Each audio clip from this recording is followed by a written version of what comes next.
আজকের মাংসের রেসিপি কিন্তু অন্য সব রেসিপির থেকে একটু ভিন্ন। কালার দেখে হয়তো বুঝতে পারছেন এর টেস্ট কতটা বেশি সুন্দর আসবে।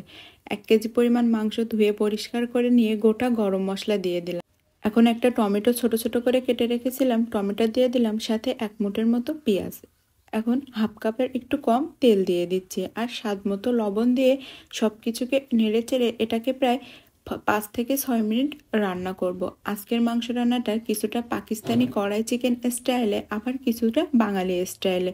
মাংস থেকে যখন এমন পানি বেরিয়ে আসবে তখনই আদা রসুন, মরিচের গুঁড়া, ধনিয়ার গুঁড়া, জিরার গুঁড়া, হলুদের গুঁড়া দিয়ে দেব। আর এই মাংস একটু মরিচের পরিমাণ বেশি দিতে হয়। আমি প্রায় 2 টেবিল চামচের মতো মরিচের গুঁড়া দিয়েছি। আর মাংস রান্নায় কিন্তু আমি কোনো পানি দেব না।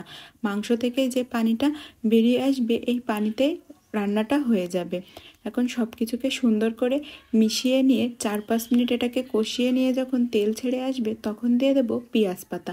এই পেঁয়াজ পাতা কিন্তু মাংস দিয়ে রান্না করলে এত বেশি মজা হয় যে আমি একবার খাওয়ার পর তো এর রীতিমতো ফ্যান হয়ে গিয়েছি। রেসিপিটা আমি অনেক আগেই তৈরি করেছি, এডিট করার জন্য রেসিপিটা দেওয়া হয়নি।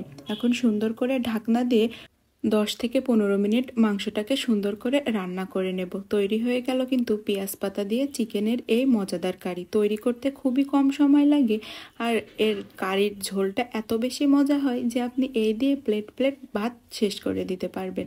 আর কালারটা তো দেখেই বুঝতে পারছেন কতটা বেশি সুন্দর এসেছে। আর মাংসগুলো কিন্তু একদম নরম তুলার মতো তুলতুলে হয়েছে। রেসিপি ভালো লাগলে ইউটিউব চ্যানেল ও পেজটা ফলো ও সাবস্ক্রাইব করে রাখবেন। সাথে আজকের রেসিপিটা একটা শেয়ার করার অনুরোধ রইল। আর পেঁয়াজ পাতা দিয়ে একবার হলেও এই মাংসটা এভাবে ট্রাই করে দেখবেন কিন্তু। আর খাওয়ার পরে আমাকে কমেন্ট করে এসে জানাবেন, এতটাই বেশি মজা হবে বলে দিলাম। আমার কাছে তো মাংসের রেসিপি অনেক ভালো লেগেছে।